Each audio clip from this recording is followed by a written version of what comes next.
Je m'appelle Logan Michael Ray. J'ai 39 ans, et l'été dernier, j'ai connu la mort pendant 7 minutes après une collision frontale sur l'Interstate 65. Depuis 18 ans, je suis ambulancier paramédical. J'ai répondu à des milliers d'appels d'urgence, j'ai vu des centaines de personnes rendre leur dernier souffle. Je croyais comprendre ce qu'était la mort, je me trompais. Cette nuit-là, j'ai découvert que les instants les plus décisifs d'une vie ne sont pas les années que l'on accumule, mais les quelques secondes qui précèdent le dernier souffle. J'ai commencé ce métier à 21 ans, tout juste sorti de l'école d'EMT, avec l'ardent désir de sauver des vies et d'apporter une différence. Mon père avait été pompier, mon grand-père policier. Servir les autres coulait dans mon sang. Pour moi, la médecine, la technique, la rapidité d'intervention représentaient la frontière entre un être humain et l'éternité. Durant toutes ces années, j'ai tout vu, des accidents de la route, des infarctus, des overdoses, des fusillades, des incendies domestiques. J'ai pratiqué la réanimation cardiaque sur des enfants, aidé à des accouchements improvisés dans des ruelles, tenu la main de grand-mères mourantes pendant que leur famille disait adieu. La mort faisait partie du travail, quelque chose que l'on apprend à compartimenter pour rester fonctionnel. Côté foi, j'étais ce qu'on appelle croyant occasionnel. J'allais parfois à l'église, surtout après des interventions particulièrement dures. Je croyais en Dieu comme beaucoup de gens, une figure lointaine qui peut-être écoutait nos prières, mais qui ne se mêlait pas vraiment à nos vies quotidiennes. Mon métier reposait sur la science, les protocoles, les équipements. Je pensais sauver des vies par mes compétences, pas par la foi. Depuis 5 ans, ma partenaire de travail s'appelait Maria Santos. 34 ans, solide, capable d'intuber un patient dans une ambulance en mouvement tout en lâchant une blague pour détendre l'atmosphère. Ensemble, nous avions développé cette complicité qui naît quand on confie littéralement sa vie à une autre personne jour après jour. Logan, me disait-elle parfois au beau milieu d'une garde, tu ne t'es jamais demandé ce qui leur arrive après, quand on les perd? Je répondais toujours la même chose, ils ne sont plus là. Notre boulot, c'est de les garder avec nous le plus longtemps possible. Maria, elle, était plus spirituelle. Elle faisait discrètement un signe de croix après chaque mission, murmurait des prières au chevet des patients quand elle pensait que je ne la voyais pas. Je n'ai jamais fait de remarques, persuadé que c'était sa façon d'évacuer le stress. Ce mardi-là avait commencé comme les autres. Nous avions déjà enchaîné 6 interventions sur un service de 12 heures, une urgence diabétique, un accident de voiture mineur, une douleur thoracique, une overdose que nous avions réussi de justesse à inverser, un vieil homme en détresse respiratoire et une adolescente qui s'était mutilée mais avait enfin accepté de demander de l'aide. Sacrée nuit, dit Maria en terminant les rapports au poste. Il était 3 heures du matin et nous étions épuisés. Elles le sont toutes, répondis-je en rangeant mon matériel. Au moins, cette fois, tout le monde s'en est sorti, souffla-t-elle. Puis, me fixant d'un regard que je ne compris pas tout de suite, elle ajouta. « Logan, tu ne penses jamais à ce qu'on ne peut pas contrôler? À ce qui attend ceux qu'on perd ?» J'haussai les épaules. « On ne peut pas sauver tout le monde, Maria. Ce n'est pas notre faute. » Elle resta silencieuse un moment, puis dit doucement. « Et si ce n'était pas une question de faute? Et si c'était quelque chose de plus grand que ce qu'on fait ?» Sur le chemin du retour, au volant de mon pick-up, je repensais à ces paroles quand soudain, des phares apparurent droit devant moi. Le conducteur d'en face venait de griller le feu rouge à quelques mètres de mon appartement. Plus tard, j'appris qu'il s'était endormi après un double poste à l'usine. Le temps sembla se figer, comme toujours juste avant l'impact. J'avais 2 secondes pour réagir, mais aucune échappatoire. La seule pensée qui me traversa l'esprit fut « alors c'est comme ça que ça se termine ». Voilà ce que mes patients ont ressenti dans leurs derniers instants. La collision fut d'une violence inouïe. Mon pick-up s'écrasa comme une boîte en carton contre le semi-remorque. Je sentis le volant m'écraser la poitrine, mes côtes céder, le sang remplir ma bouche. La douleur était indescriptible, mais elle disparut presque aussitôt dans un noir absolu. Puis, soudain, la conscience. Je flottais au-dessus de la carcasse, observant mon propre corps prisonnier de la tôle. Les secours étaient déjà sur place. Je reconnus des collègues pompiers, des ambulanciers d'autres brigades. Et au milieu de la foule, Maria. Son visage se figea quand elle vit mon véhicule. « Seigneur Jésus !» murmura-t-elle avant de se reprendre et prier à voix haute. « Jésus, je t'en supplie, ne le laisse pas mourir. » Pourtant, moi, je ne ressentais ni peur, ni panique. Seulement une paix étrange et cette sensation d'être aspiré vers le haut, loin du chaos. Et c'est là que tout a basculé. La scène de l'accident disparut progressivement, remplacée par une réalité que je n'avais aucun mot pour décrire. Ce n'était pas vraiment un lieu, mais plutôt une présence, une atmosphère faite d'amour parfait et de connaissance infinie. Et là, devant moi, plus réel que tout ce que j'avais vécu jusque-là. Jésus. Il ne ressemblait en rien au tableau qu'on voit dans les églises. Il n'était pas une silhouette fragile et éthérée, mais une personne pleine de force, de substance, avec un regard qui contenait la profondeur de toute expérience humaine. Quand ses yeux croisèrent les miens, je me sentis totalement mis à nu. Chaque pensée, Chaque erreur, chaque geste de compassion ou d'égoïsme apparaissait devant lui, sans possibilité de masquer quoi que ce soit. « Logan », dit-il. Et mon prénom avait un poids, une gravité que je n'avais jamais ressentie auparavant. Sans réfléchir, je répondis « Seigneur », alors même que je ne l'avais jamais appelé ainsi de mon vivant. Il ne me demanda pas comment j'allais, ni ne fit allusion à mes blessures. Sa première parole fut une question, mais une question qui me coupa le souffle. « Sais-tu combien d'âmes se perdent dans les 3 dernières secondes de leur vie ?» Avant même que je ne puisse réagir, l'espace autour de nous se transforma. J'étais sur le point d'assister à quelque chose que je n'aurais jamais imaginé. « Regarde », me dit-il doucement. Je vis alors un homme que je n'avais jamais rencontré, Robert Wilson, 45 ans, victime d'un infarctus dans son bureau. Mais ce n'était pas seulement sa mort physique que j'observais. Je voyais la bataille pour son âme, seconde après seconde. Première seconde, le déni. Alors que son cœur cessait de battre, Robert refusait d'accepter ce qui lui arrivait. Non, ce n'est pas possible. Je suis trop jeune. J'ai encore tant de choses à faire. Des anges étaient là, prêts à lui offrir la grâce, mais son esprit, obsédé par le refus et l'orgueil, ne les percevait pas. Sa fierté, son refus d'admettre son besoin de salut, érigeait une barrière infranchissable, même devant l'amour divin. J'assistais, impuissant, à son dernier souffle. Il choisit de maudire Dieu pour son sort au lieu de l'appeler à l'aide. Deuxième seconde, le regret. L'image changea. Je vis Linda Martinez, 62 ans, mourant dans un accident de voiture semblable au mien. Dans ces derniers instants, elle réalisa soudainement ce qu'elle perdait. Ses pensées m'étaient aussi claires que si elles étaient les miennes. « Seigneur, j'ai tout gâché. Tant d'années à être en colère, à courir après l'argent et le statut. Je n'ai jamais vraiment aimé, ni permis qu'on m'aime. » Elle tenta de prier, saisie par la peur. « Pardonne-moi » cria-t-elle intérieurement. Mais ce n'était pas un véritable repentir, seulement la panique d'une personne qui voulait éviter la punition. Jésus me montra la différence. Le vrai repentir vient de l'amour et d'une peine sincère pour le mal commis, tandis que le regret motivé par la peur n'est qu'une tentative de sauver sa peau. Même au seuil de la mort, Linda restait centrée sur elle-même, incapable de se tourner vers lui. Troisième seconde, l'abandon. Puis je vis un jeune homme, Marcus Thompson, 19 ans, mourant d'une overdose dans une ruelle. Depuis l'âge de 15 ans, il se droguait. Il avait volé sa famille, blessé tous ceux qui avaient tenté de l'aider. Son corps s'éteignait peu à peu et je m'attendais à voir le même cycle de déni et de regret. Mais il se produisit quelque chose de différent. « Jésus » murmura-t-il dans son dernier souffle. « Je suis désolé, tellement désolé. Aide-moi. » Ce n'était pas une négociation ni un cri de panique. C'était une reconnaissance sincère de son besoin d'un sauveur, un chagrin authentique pour le mal qu'il avait causé. À cet instant de véritable abandon, une lumière éclata et les anges se réjouirent. L'âme de Marcus était sauvée. Je vis ainsi des dizaines de derniers instants. Certains se terminaient dans les ténèbres, d'autres dans la lumière. Le schéma devenait évident. Ce n'était pas seulement la manière dont les gens avaient vécu toutes leurs années qui comptait, mais l'attitude de leur cœur dans leur toute dernière seconde de conscience. « Logan », reprit Jésus en me fixant de toute son attention. Beaucoup croient que le salut dépend de la somme de leurs bonnes actions, de leur fréquentation des églises, de leur réputation. Mais moi, je vois le cœur. Je vois si, même dans leur ultime souffle, ils choisissent de s'abandonner à moi. Il me montra d'autres scènes. Des croyants de toujours, qui n'avaient jamais vraiment abandonné leur cœur, s'accrochant jusqu'au bout à une autosuffisance orgueilleuse et qui périssaient dans l'illusion de leur propre justice. Des criminels ayant vécu des vies marquées par le mal, mais qui, dans leurs dernières secondes, se tournaient sincèrement vers lui et trouvaient le pardon. Des athées, qui soudain voyaient la vérité, avec humilité, tendaient la main dans un dernier appel.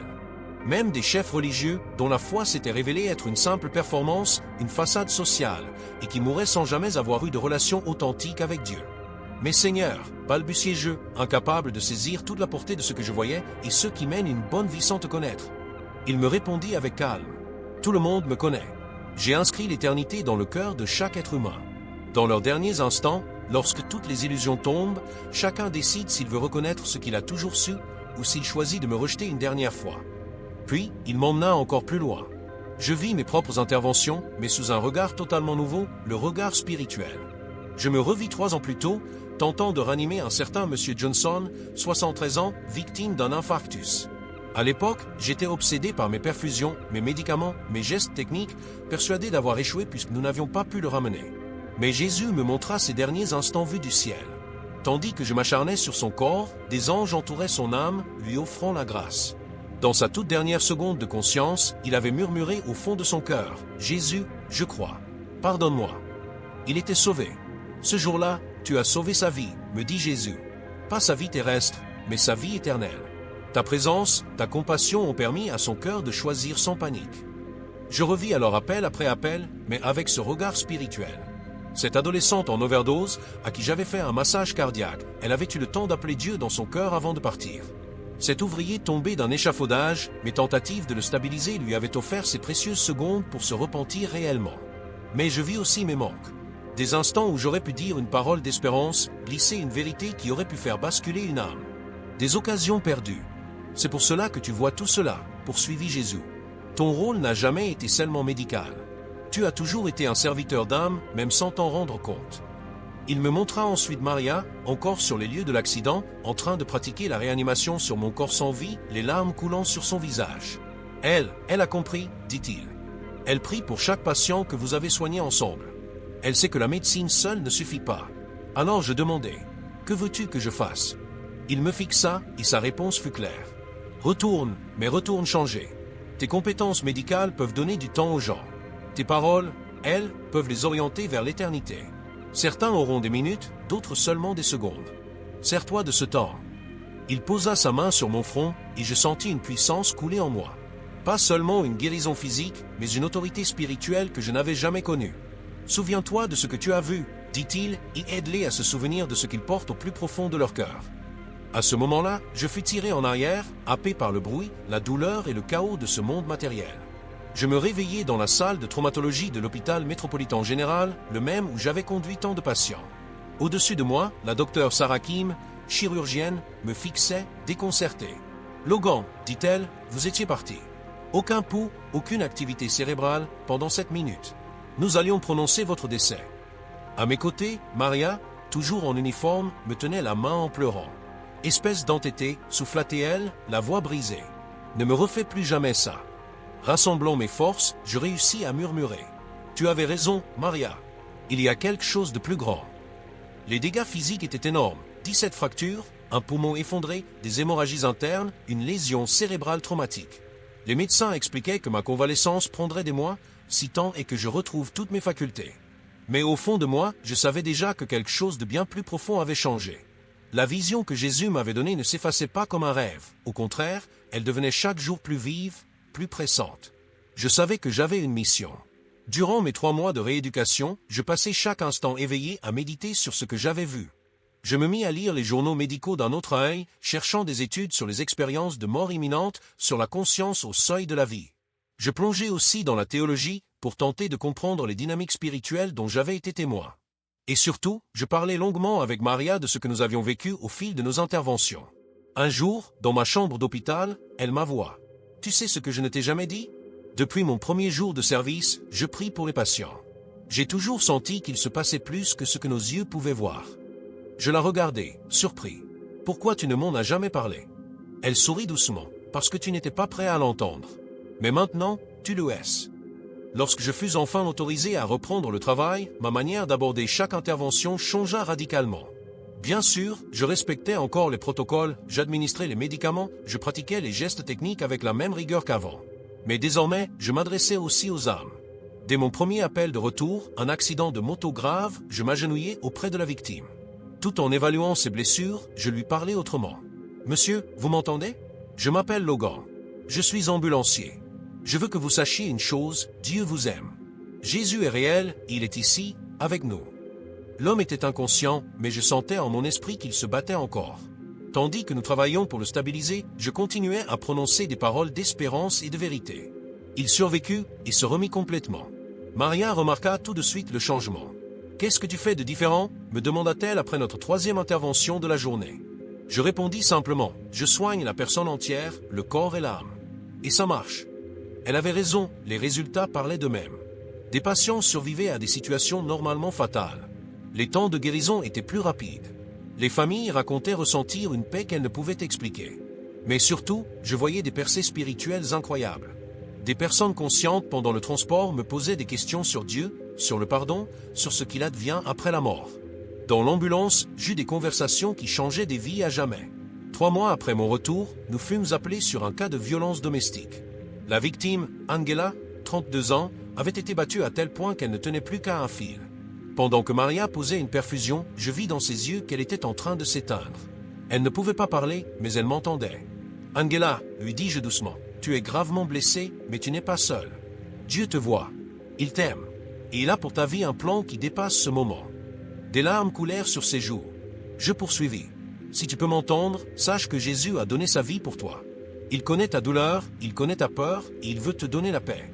Il suffit de l'appeler. » Je vis alors quelque chose changer dans son regard, un passage du désespoir à l'espérance. Angela survécut.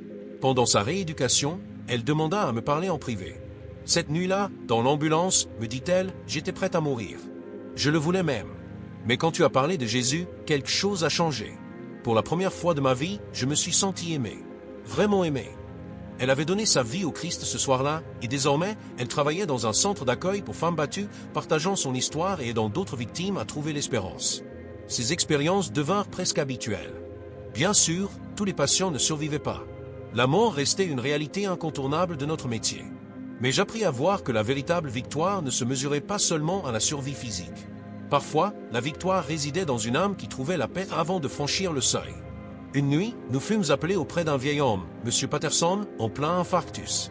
Dès notre arrivée, j'ai su qu'il n'allait pas s'en sortir, malgré toutes nos manœuvres. Son cœur faiblissait trop vite. « Monsieur Patterson, lui dis-je pendant que nous l'installions dans l'ambulance, je m'appelle Logan. Vous m'entendez ?» Il hocha faiblement la tête. « Je sais que vous avez peur. Mais je veux que vous sachiez que ce moment n'a pas besoin d'être une fin. Il peut être un commencement. Jésus est ici avec nous. Si vous l'appelez, il vous conduira en sécurité jusqu'à votre véritable maison. » Son regard croisa le mien. Ses lèvres bougèrent légèrement. Je me penchai tout près et entendis un souffle à peine audible. « Jésus, aide-moi. » 2 minutes plus tard, il s'éteignit. Mais son visage portait une paix que je n'avais jamais vue auparavant chez un mourant. Quelques jours plus tard, à son enterrement, sa fille vint me voir. « Je ne sais pas ce que vous avez dit à mon père dans l'ambulance, me confia-t-elle en larmes, mais quand je l'ai vu à l'hôpital, il avait l'air différent. Paisible. Toute sa vie, il a eu peur de mourir. Mais là, il avait enfin trouvé ce qu'il cherchait. » La rumeur commença à se répandre, on me surnommait l'ambulancier qui prie. Certains collègues restaient sceptiques, d'autres intrigués. Quelques-uns m'accusèrent même de franchir les limites professionnelles. 6 mois après mon retour, mon supérieur, le capitaine Rodriguez, me convoqua dans son bureau. « Logan, dit-il, j'ai reçu à la fois des plaintes et des compliments. On raconte que tu imposes ta religion aux patients. Qu'est-ce que tu fais exactement ?» Je répondis calmement, « J'offre de l'espérance, capitaine. Je ne force personne à croire quoi que ce soit. Mais je ne peux pas garder pour moi ce que j'ai vu. » Il me fixa longuement. « Tes taux de réussite sont étranges. Les patients réagissent mieux aux soins, les rétablissements sont plus rapides. Qu'est-ce qui se passe réellement ?» Je lui racontai tout, mon expérience, ce que Jésus m'avait montré, la bataille spirituelle dans les dernières secondes.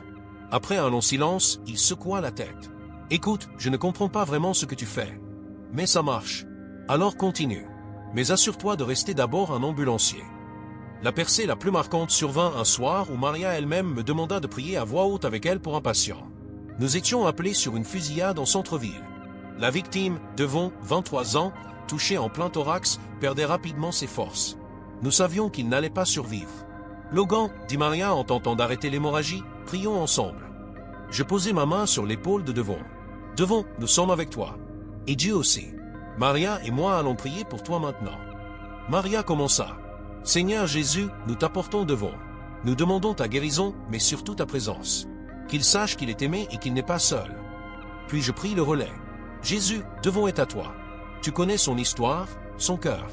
Si ses oreilles entendent encore, fais-lui savoir que tu as donné ta vie pour lui et que tu veux le ramener en sécurité. » Les yeux de Devon s'ouvrirent faiblement.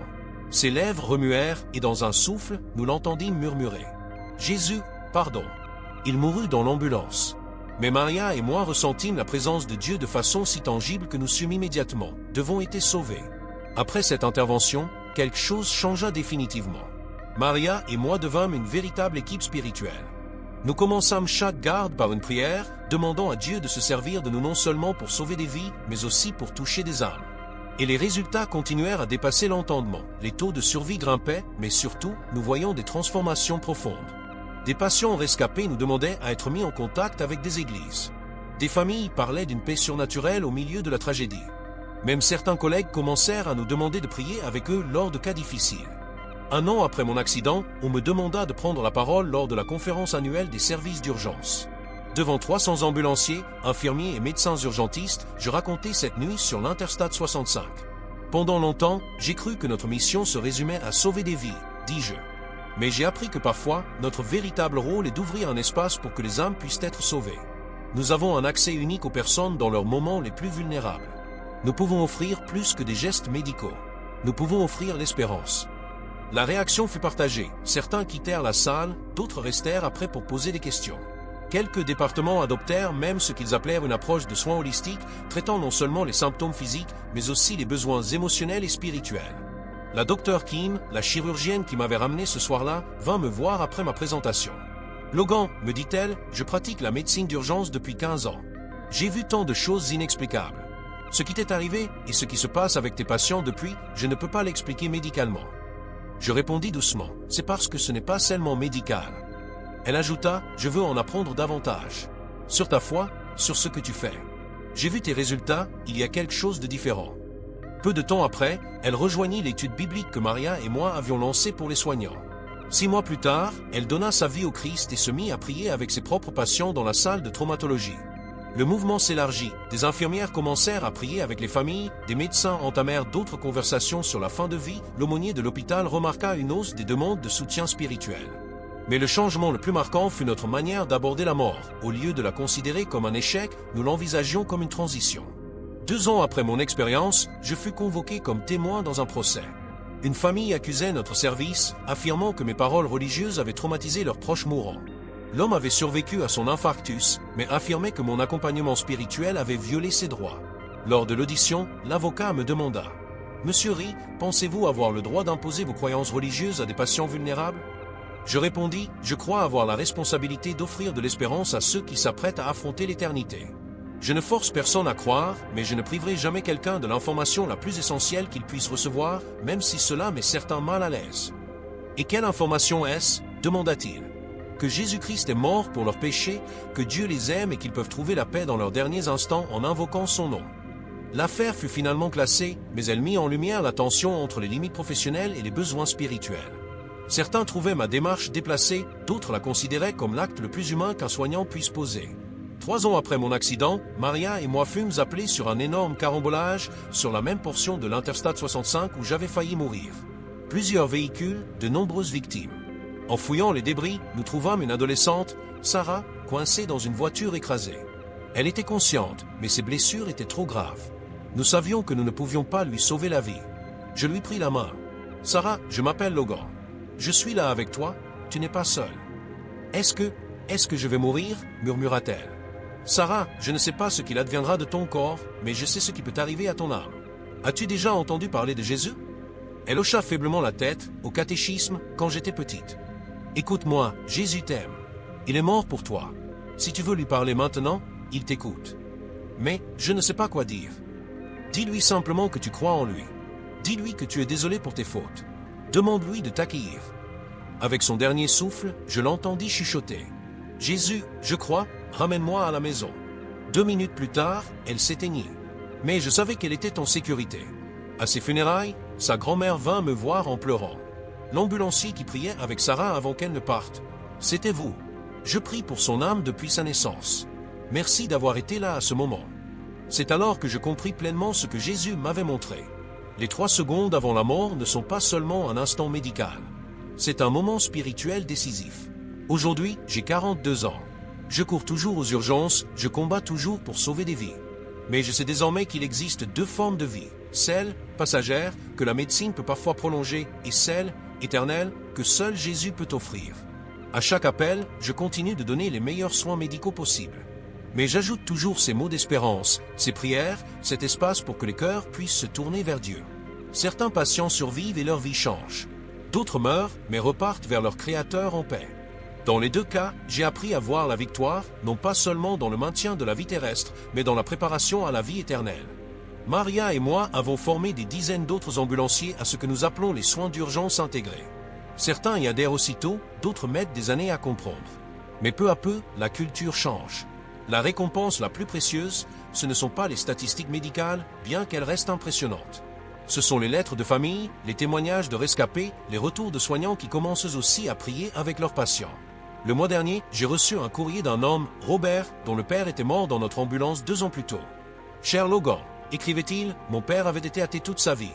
Mais ses derniers mots, alors que tu lui tenais la main, furent « Jésus, pardonne-moi ». Notre famille priait pour sa conversion depuis des décennies. Merci d'avoir été là. Cette lettre m'a rappelé pourquoi Jésus m'avait renvoyé, pourquoi il m'avait montré ces batailles invisibles de 3 secondes. Chaque personne qui fait face à la mort a un choix à faire. Et parfois, un simple paramédic peut l'aider à le poser. Je m'appelle Logan Michael Rie. J'ai trouvé la mort sur l'Interstate 65 et je suis revenu avec un message. Les moments les plus importants d'une vie peuvent bien être les dernières secondes. Le ciel ou l'enfer peuvent se décider en 3 battements de cœur. Et parfois, Dieu se sert d'ambulanciers pour aider à faire ce choix. La mort n'est pas seulement un événement médical. C'est une transition spirituelle. Notre rôle n'est pas seulement de préserver la vie, mais de préparer les âmes à l'éternité. Car ce qui arrive au corps est temporaire, mais ce qui arrive à l'âme dure pour toujours. Et si tu lis ceci et que tu n'as jamais toi-même fait ce choix, n'attends pas tes 3 dernières secondes. Jésus est réel. Il t'aime. Et il attend que tu l'appelles. Pas dans la panique, pas dans la peur, mais dans un abandon sincère et une foi véritable. Parce que le temps finit toujours par s'épuiser, mais l'éternité, elle, ne s'épuise jamais.